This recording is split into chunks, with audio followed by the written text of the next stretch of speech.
bom? Vamos a mais uma aula de análise numérica para o método dos elementos finitos, pela sua Engeflix, a Netflix da engenharia de projetos. Vamos lá. Hoje eu vou falar, nessa 16ª aula, eu vou falar sobre programação estruturada. Vamos lá? Olha só. Deixa eu ajustar aqui.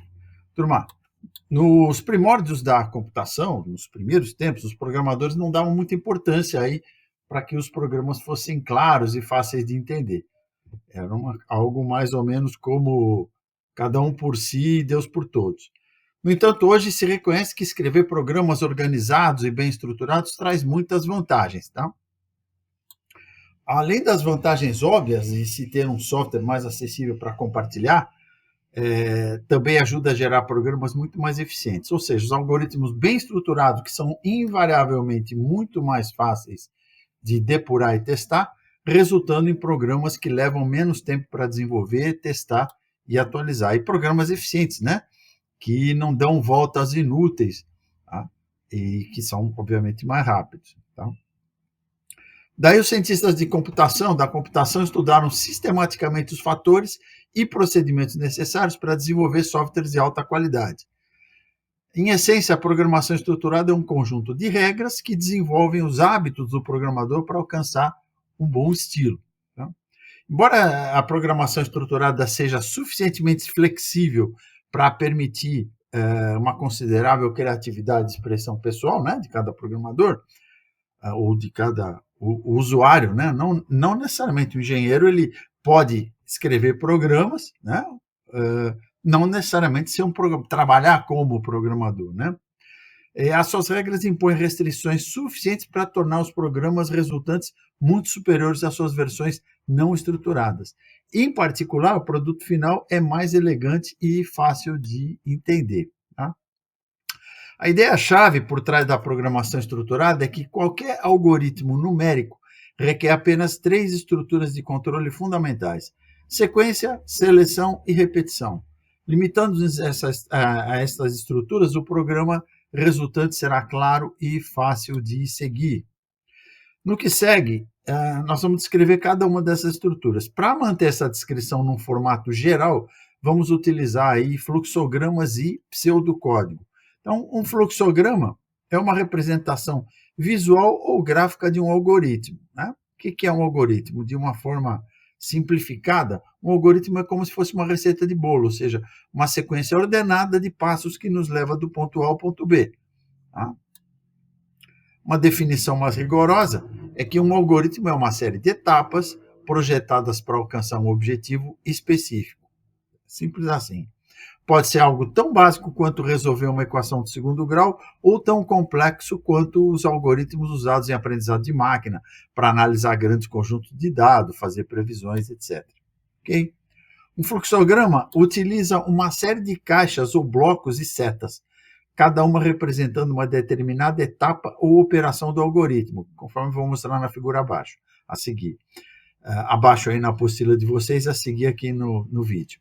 Os símbolos abaixo são unidos por setas que representam a ordem, ou seja, um fluxo em que as operações são realizadas. Então, vamos ver? Vamos dar uma olhada aqui. Ó. Aqui nessa coluna nós temos o símbolo, o seu nome e a sua função. Tá? Então, esse símbolo aqui é o terminal. Ele representa o início ou final de um programa. Esse retângulo aqui é o processo. Ele representa os cálculos ou manipulação de dados. Esse paralelogramo aqui, entrada ou saída, né? Input output, representa a entrada ou saída de dados e informação. Tá? Opa!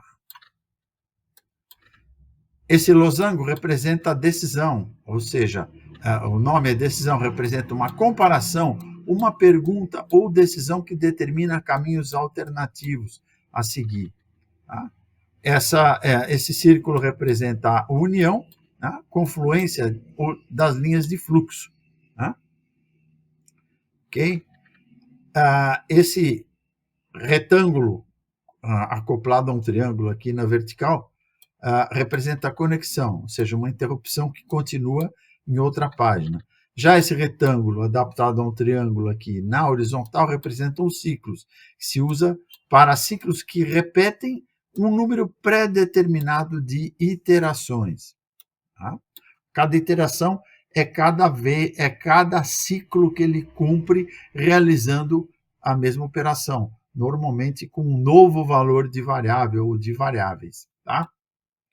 Muito bom. Turma, nem todos os envolvidos na computação concordam que os fluxogramas são uma boa opção. Mesmo alguns programadores experientes não usam fluxogramas. Tá? No entanto, acreditamos aí que existem 3 boas razões para estudá-los. A primeira é que servem para expressar e comunicar algoritmos. A segunda é que, embora não sejam usados rotineiramente, muitas vezes serão úteis para planejar, esclarecer ou comunicar a lógica do seu próprio programa ou do programa de outra pessoa. Por último, o que é mais importante para os nossos objetivos de treinamento, são excelentes ferramentas de ensino. Do ponto de vista didático, são meios ideais de visualizar algumas das estruturas de controle fundamentais utilizadas em programação. Tá? Gostaria de comentar que, na época, na época dos grandes mainframes, na época que não existiam os PCs, né, os microcomputadores, ou mesmo as calculadoras programáveis, enfim, só era possível programar em computadores de grande porte. Tá? Muitas vezes, por exemplo, nos programas de matemática, física, ciências, engenharia, utilizava-se, ou como se utiliza até hoje, o Fortran, né, que é o programa mais rápido para cálculo numérico. Tá? Mas não tinha a facilidade como de hoje de você escrever um determinado bloco de programa e testar na hora. Tá? O programador, geralmente um analista de sistemas, ele escrevia o programa, esse programa era transmitido via cartão perfurado para o mainframe, ele era executado em batch durante a noite e o programador só ia ver no dia seguinte o resultado. Então, esse método que hoje a gente usa de programar rapidamente e debugar o programa, né, meio que às vezes na tentativa e erro, tá? Custava muito caro na época, porque qualquer descuido que o programador tivesse, no dia seguinte o programa ia dar pau e o cara ia ter que esperar mais 24 horas ou 48 horas, às vezes, para fazer uma nova etapa, para tentar de novo. Então, era invariavelmente o analista ou o programador, ele usava aquela reguinha que continha esses símbolos aqui, ó. Tá?